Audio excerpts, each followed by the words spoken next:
Hello friends, இன்றைக்கி நம்ம channel என்ன பார்க்க போகிறோன்னா காளான் மசாலா தான் பார்க்க போகிறோம். அதுக்கு நான் ஒரு அரை பச்சை மிளகா எடுத்து வச்சுருக்கேன், ஒரு பட்டை, ஒரு கிராம்பு, அரை தக்காளி, ஒரு துண்டு வெங்காயம், இது வேணுன்னா ஆட் பண்ணிக்கோங்க. அப்புறம் ஒரு துண்டு இஞ்சி, ஒரு 3 பல் பூண்டு. இது மட்டும் நல்லா பேஸ்ட் மாதிரியும் அரைச்சிக்கலாம், இல்லை குறப்பாக வேணாலும் அரைச்சிக்கோங்க, உங்கள் இஷ்டம் தான். நான் பேஸ்ட் மாதிரியே அரைச்சிருந்தால் தான் நல்லாயிருக்கும். நான் இந்தளவுக்கு கொஞ்சம் தொக்காக தான் அரைச்சிருக்கேன், நான் அம்மியில் தான் அரைச்சேன். அப்புறம் ஒரு பவுலில் வச்சுக்கலாம். இப்போ நம்ம துருவின கேபேஜ் சேர்த்துக்கிறேன், முட்டைகோஸு. இப்போ இது கூட இந்த மசாலா சேர்த்துக்கலாம். அப்புறம் தனி மிளகாத்தூள் சேர்த்துக்கிறேன், 1 டேபிள் ஸ்பூன் அளவு நான் சேர்த்துருப்பேன்.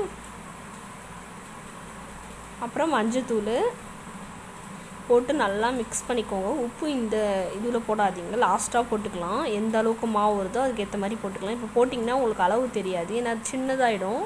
அதுலேருந்து தண்ணி இப்போ ஃபுட் கலர் ரெட் கலர் நான் ஆட் பண்ணிக்க போகிறேன். உங்களுக்கு வேணுன்னா ஆட் பண்ணிக்கோங்க. இது போட்டால் நீங்கள் கடையில் விற்கிற மாதிரியே அந்த கலரில் இருக்கும், அதனால் நான் இப்போ ஆட் பண்ணுறேன். அப்புறம் இதுக்கு ஏற்ற மைதா போட்டுக்கோங்க. மைதா தான் இதில் நிறைய போடணும், கார்ன்ஃப்ளவர் கம்மியாக தான் போடணும்.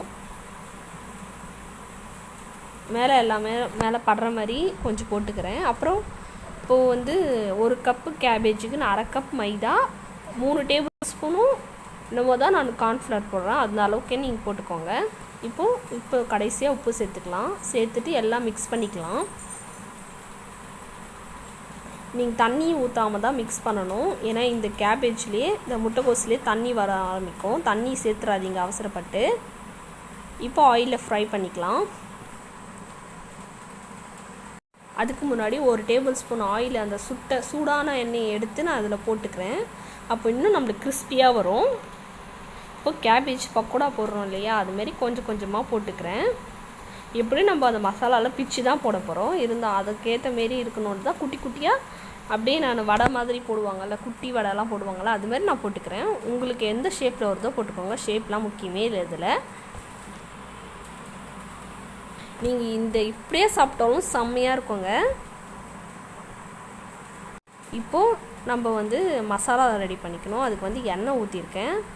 இந்த எண்ணெய் காஞ்சோடனே வெங்காயம் சேர்த்துக்கலாம். வெங்காயம் கொஞ்சம் கோல்டன் ப்ரௌன் ஆகணும். அதுக்கப்புறம் கருவேப்பிலை சேர்த்துக்கலாம். இப்போ கோல்டன் ப்ரௌன் ஆயிடுச்சு. இப்போது கருவேப்பிலை சேர்த்துக்கலாம். அதில் சேர்த்துட்டாச்சு. இப்போது டொமேட்டோ சாஸ் சேர்த்துக்கலாம். நான் ஒரு 1/2 டேபிள் ஸ்பூன் சேர்த்துக்கிறேன். சேர்த்துட்டு நல்லா எண்ணெயிலே ஃப்ரை பண்ணிக்கோங்க. இப்போ சாட் மசாலா சேர்த்துக்கிறேன்.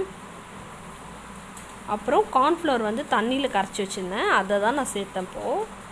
இப்போ இது கூட இன்னும் கொஞ்சம் தண்ணி ஊற்றி நம்ம தண்ணியாக்கிக்கலாம், ஏன்னா சீக்கிரமாக திக்காகிடும் அது, அதனால். இப்போ சோயா சாஸ் ஒரு 2 சொட்டு தான் நான் ஊற்றிருக்கேன். அப்புறம் நல்லா கொதிக்கணும். கொதிச்சோடனே இதுக்கு தேவையான உப்பு சேர்த்துக்கலாம். அப்புறம் அந்த மாதிரியே நல்லா கலராக வர்றதுக்கு கொஞ்சமாக ஃபுட் கலர் சேர்த்துக்கிறேன். நல்லா கொதிக்குது. இப்போ நம்ம தட்டி வச்ச பொரிச்சு எடுத்தோம் இல்லையா கேபேஜு, அதை இதில் நம்ம உடச்சி போட்டுக்கலாம். போட்டுட்டு ஒரு 2 மிக்ஸ் பண்ணிவிடுங்க. பண்ணிவிட்டு நல்லா எல்லாமே இதில் ஹை ஃப்ளேமில் தான் பண்ணணும், எதுவுமே நீங்கள் லோ ஃப்ளேமில் பண்ணாதீங்க, அப்புறம் வெந்த மாதிரி ஆகிடும். ஹை ஃப்ளேமில் பண்ணால் தான் அந்த டேஸ்ட் கிடைக்கும். அவ்வளோதான், இந்த அளவுக்கு வந்தாவே நிறுத்திடுங்க, ரொம்ப ஃப்ரை பண்ண வேணாம். நம்ம காளானே சேர்க்கலை பாருங்கள், ஆனால் இது மாதிரி தான் கடையில் செய்வாங்க. இதை நீங்கள் ட்ரை பண்ணி பார்த்துட்டு எனக்கு கமெண்ட் பண்ணுங்கள்.